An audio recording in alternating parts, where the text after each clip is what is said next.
일본 사가시의 한 사찰. 16세기부터 사가 지역을 통치해온 역대 영주들의 무덤이 모여있다. 여기가 일대 번주 가츠시게공의 무덤입니다.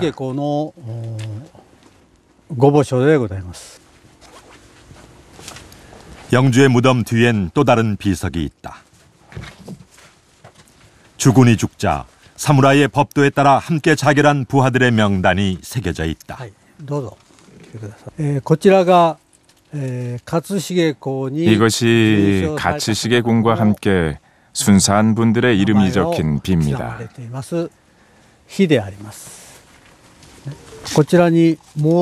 여기에 홍호연이라는 이름이 새겨져 있습니다.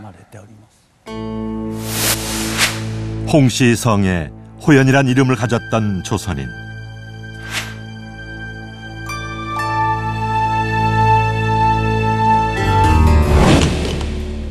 (1657년 4월) 홍호연은 일본인 주군이 죽은 지 보름 만에 할복 자결했다. 남긴 것은 참을인 단 한 글자. 그것은 임진왜란 당시 일본에 끌려간 소년 포로의 마지막 당부였다. 국가와 국가가 무언가를 지키고 빼앗기 위해 싸움을 할 때 그 고통을 몸으로 감당해내는 것은 수많은 민초들의 몫입니다. 그들은 죽음과 생이별이라는 극도의 공포 앞에 서게 되는데요.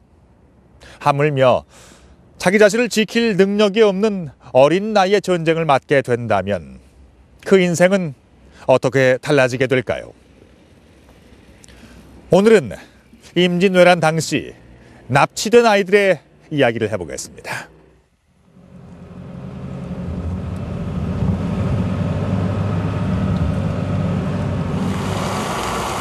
지난해 11월 경남 산청의 작은 시골 마을에 뜻밖의 손님들이 찾아왔다.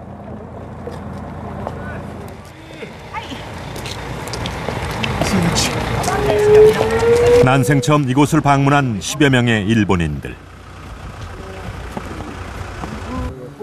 이들이 찾은 곳은 남양홍씨 가문의 선산이었다.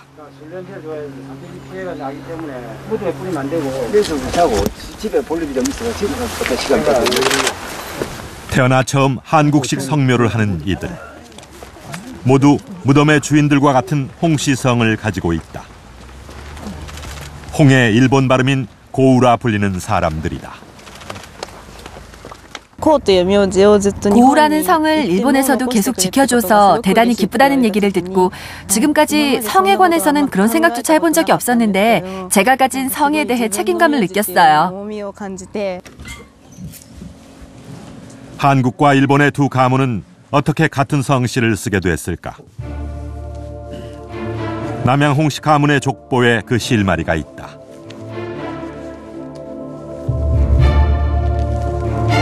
이 가문엔 임진왜란 당시 실종된 사람이 있었다. 운해 할아버지가 임난 당시 지금으로부터 약 400년 전이죠.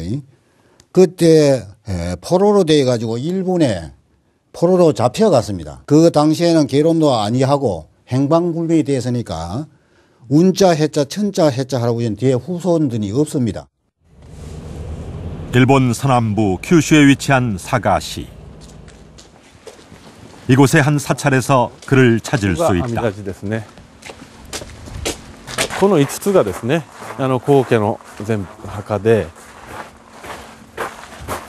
십여 개의 무덤들 속에서 눈에 띄는 한 비석. 남양홍씨 가문의 실종자 운해와 일치하는 이름이 있다. 그는 이곳에선 호연이란 이름으로 불리웠다. 임진왜란 당시 포로로 끌려간 바로 그 홍운회다. 우리가 2代から6代、2代から6代. 주변엔 같은 홍씨의 묘 여러 개가 있다. 모두 홍호연의 후손들 무덤이다.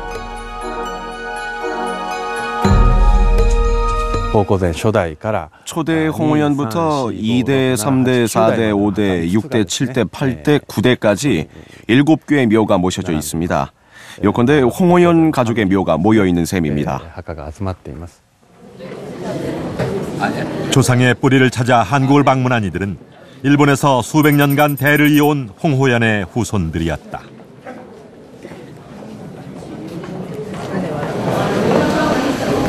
(2010년 11월) 이들은 시조인 홍호연의 유품들과 함께 한국을 찾았다.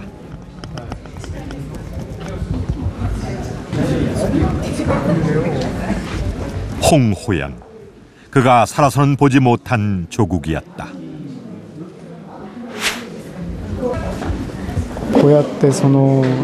이렇게 고향에 돌아온 유품을 보니 한층 각별한 마음이 드네요.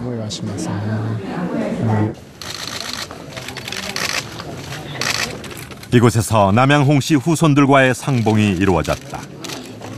350여 년 동안 서로의 존재조차 몰랐던 혈육의 만남이었다. 생각 밖에 참 놀라움이지요. 참 400년 전에 할아버지를 참 이때끼 안 버리고 또 타국당해서 말이야. 그렇게 홍호연은 두 나라 후손들을 이으며 고향에 돌아왔다. 소년 시절 일본에 잡혀간 지 417년 만의 귀향이었다.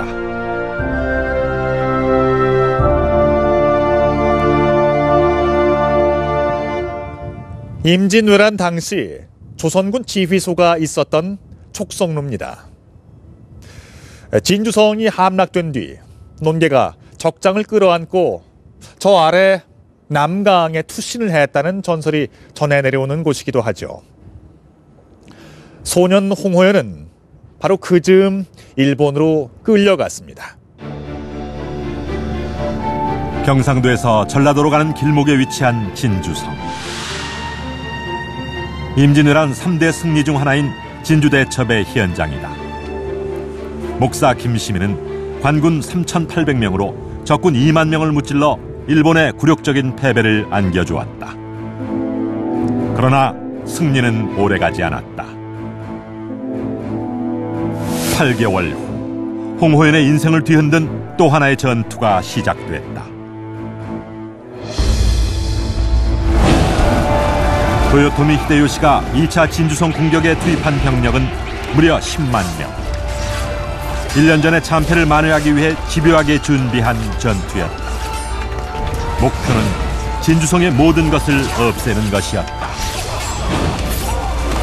양민이라든가 아니면 군대 이런 것들을 합해서 통상적으로 7만 정도라 그러는데 이 7만 정도를 그 무자비한 학살을 하게 되죠. 이렇게 하고 이제 이 주위에 이제 여러 지역으로 내륙이라든가 아니면 서쪽에 곤양, 사청, 하동, 그리고 또 더 넘어서서 전라도 지역의 구례라든가 고부까지도 이제 그 주위를 이제 진출을 해가지고. 내륙을 노략질하던 일본군은 마침내 홍호연의 고향 산청에 이르렀다.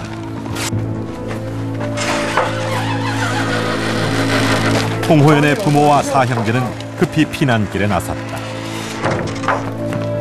그의 큰형은 막내를 업고 부모를 부축해가며 두 동생에게 뒤따라올 것을 당부한다.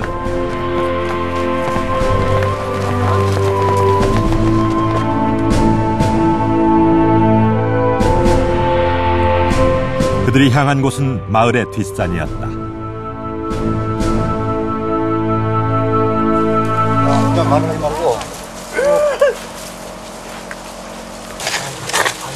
산기슭, 가파른 암벽 사이로 동굴이 있다.